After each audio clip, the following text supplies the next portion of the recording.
Ang kasal ang nagtatali sa dalawang tao panghabang buhay. Ngunit, may mga pagkakataon na hindi nagiging maayos ang relasyon ng mag-asawa. Kaya naman, nauuwi ito sa hiwalayan. Hindi naman natin mapipilit na manatili sa relasyon ng isang tao, lalo na kung labag ito sa kanyang kalooban. Sa videong ito ay ibabahagi ko sa inyo ang kwento ng isang babae na siguradong kapupulutan natin ng aral at inspirasyon. Kaya naman, inaanyayahan ko kayong manood hanggang sa dulo ng videong ito.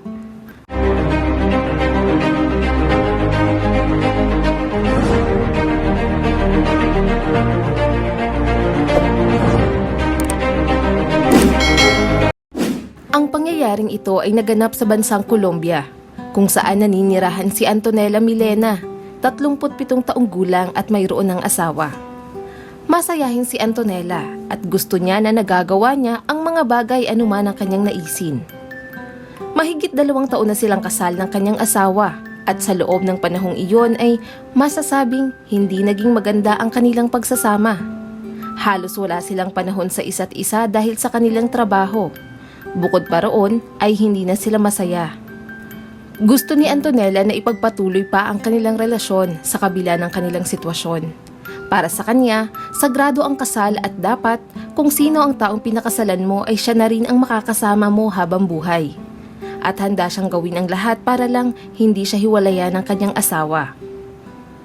Kahit magkasama sila sa bahay at natutulog sa iisang kwarto ay hindi na nila nararamdaman ang pagmamahal ng bawat isa. Ilang beses naman nila sinubukan na magkaroon ng anak subalit bigo sila. Madalas rin silang mag-away at hindi magpansinan ng kanyang asawa. Marahil ay normal naman ito sa isang relasyon, ngunit para sa kanyang asawa ay hindi sila mabubuo o matatawag na pamilya kung wala naman silang anak. Kaya kung hindi pa rin sila makakabuo ay mabuti pang maghiwalay na lamang sila. Dahil sa mga sinabing iyon ng kanyang asawa kaya naisip ni Antonella na magplano upang hindi siya tuluyang iwanan nito. Isang bagay na siguradong muling magpapanumbalik sa pagmamahal nito sa kanya. Alam ni Antonella na kapag nagkaroon sila ng anak ay malaki ang posibilidad na hindi siya hiwalayan nito. Kaya naman, isang umaga ay umarte siya na masama ang pakiramdam at nagsusuka. Ilang sandali pa ay muli siyang pumasok sa banyo. At nang lumabas siya ay ipinakita niya sa kanyang asawa ang resulta ng pregnancy test. 2 ang guhit nito na nangangahulugang siya ay nagdadalang tao. Nang makita ito ng kanyang asawa ay kaagad siyang niyakap nito sa sobrang kasiyahan. Wala siyang kaalam-alam na palabas lamang iyon ni Antonella at ang pregnancy test na ipinakita sa kanya ay hiningi nito sa babaeng buntis noong napadaan siya sa malapit na klinik. Dahil masayang-masaya ang asawa ni Antonella sa kanyang pagdadalang tao kaya naman nawala na sa plano nito ang hiwalayan siya. Ang tanging nasa isip nito ay magiging mabuti siyang ama sa kanilang magiging anak at mamahalin niya ito ng higit pa sa kanyang sarili. Samantalang si Antonella naman ay nagsimula ng gumawa ng paraan upang magmukhang totoo ang kanyang kasinungalingan. Naglagay siya ng tela sa kanyang tiyan para magmukha siyang buntis. Sa pagdaan ng mga linggo at buwan ay unti-unting nilalagyan ni Antonella ng tela ang kanyang tiyan para magmukha itong lumalaki at para hindi rin siya pagsuspetsahan ng kanyang asawa at pamilya nito.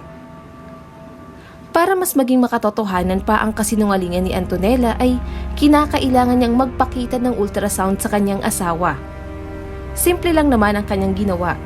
Humanap siya ng litrato sa Google, larawan ng bata habang nasa loob ito ng sinapupunan. Matapos noon, iprint niya ito at iyon ang kanyang ipinakita. Masayang-masaya ang kanyang asawa at halos mapaiyak ito habang tinitingnan ang larawan ng bata. Wala siyang kaalam-alam na peke lamang iyon. Ang mga nangyayari ay umaayon naman sa plano ni Antonella. Ngunit, paano nga ba siya magluluwal ng sanggol gayong hindi naman talaga siya buntis? Lahat ng mangyayari ay napagplanuhan na ni Antonella. Sinabi niya sa kanyang asawa at pamilya nito na September 22 siya manganganak.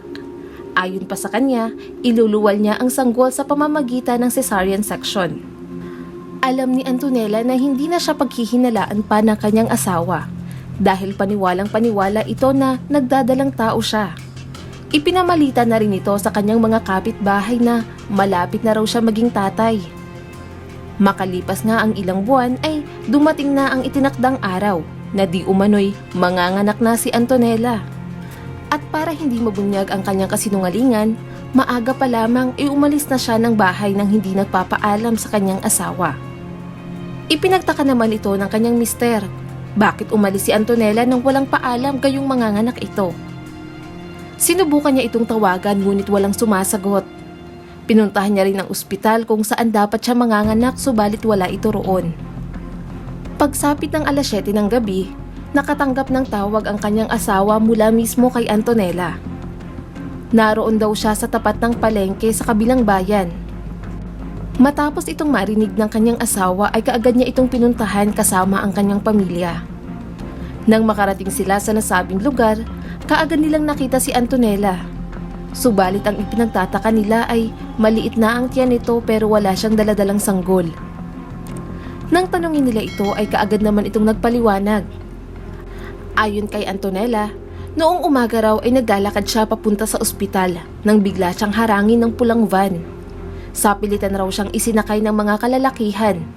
Iginapo siya at pinainom ng gamot na pampatulog.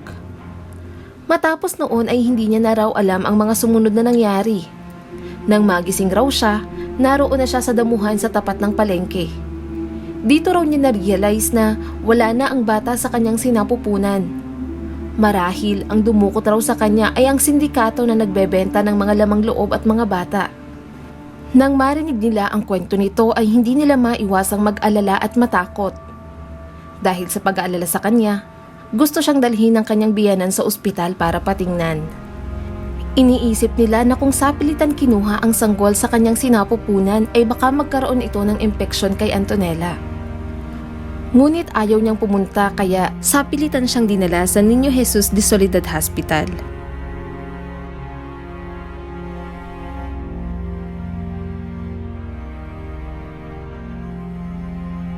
Nangyaring pagkuha sa kanyang sanggol.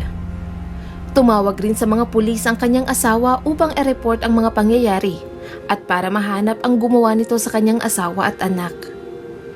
Hindi naman mapakali si Antonella dahil wala ito sa kanyang plano. Malapit nang maisiwalat ang kanyang mga kasinungalingan kaya umiisip siya ng paraan kung paano niya ito matatakasan. Noong dumating ang mga pulis sa ospital upang tanungin siya tungkol sa kanyang mga naaalala sa mga nangyaring pagdukot ay nagtaka ang mga pulis dahil hindi tumutugma ang kanyang kwento. Wala ring makikita na kahit anong galos o sugat sa kanyang katawan kaya naghinala sila rito. Makalipas ang ilang oras ay lumabas na ang resulta na kinuha ng mga doktor. Ayon sa mga ito, wala namang nakitang ebidensya na may ipinainom na pampatulog kay Antonella. Bukod pa roon ay wala raw kahit anong palatandaan na nagbuntis ito. Nang malaman ito ng kanyang asawa at pamilya nito ay talagang nagulat sila. Ayon sa kanila ay buntis si Antonella. Nasubaybayan raw nila ang paglaki ng tiyan nito. Wala rin naman sa mukha ni Antonella na nagsisisi ito sa ginawa niyang kasinungalingan. Sinabi niya rin sa kanyang sarili na kahit ano ang mangyari ay hinding-hindi siya aamin. Ipinagpipilitan niya na buntis raw siya. Ngunit bakit nga ba hindi napansin o naghinala ang kanyang asawa at pamilya nito sa kanyang pagpapanggap? Sa loob ng 9 na buwan niyang pagbubuntis ay regular siyang pumupunta sa malapit na klinik. May mga pagkakataon na rin na sinasamahan siya ng kanyang asawa. Ngunit naghihintay lamang ito sa labas. Sana ay nalaman niya na ang totoo noon pa kung sana lamang ay sinamahan niya ito sa loob. Naguguluhan naman ang kanyang biyanan. Maliit lamang daw ang tiyan nito pero hindi sila naghinala dahil mayroon naman daw mga babae na sadyang maliit lamang kung magbuntis. Magkasama rin daw ang mag-asawa sa iisang kwarto ngunit hindi siya nagkaroon ng pagkakataon na makipagbanding sa ipinagbubuntis ni Antonella. Napaiyak rin ito nang maisip na baka may problema ang mag-asawa na nagtulak kay Antonella para gawin ang kasinungalingang ito. Ayon sa commander ng pulisya na si Mariano Cotero-Coy, kailangang sagutin ni Antonella ang katotohanan sa nangyari sa kanya dahil maaari siyang kasuhan ng pagwawalda sa public resources. Paliwanag nito na sa mga pampublikong mga ospital, maraming may tunay na karamdaman na pumipila mula alas 5 ng umaga para makapagpagamot. Tapos mayroong magpapanggap na buntis na kinakailangang asikasuhin kaysa yung may mga nangangailangan ng tulong medikal talaga. Narinig ni Antonella ang mga pahayag ng pulis sa kanyang asawa, kaya umisip siya ng paraan kung paano ito matatakasan. Sinabi rin ito ng pulis sa isang interview. Ayon sa kanya, mayroon daw isang babae na nagpakita ng peking ultrasound sa kanyang asawa dahil nagpanggap itong buntis. Subalit, nabuking ito matapos ang isinagawang test ng mga doktor. Dahil sa takot na makulong, tumakas ito sa ospital 2 oras matapos lumabas ang resulta na ginawa ng mga doktor. Dumaan ito sa bintana ng ospital. At mula noong araw na iyon ay hindi na siya muling nakita pa.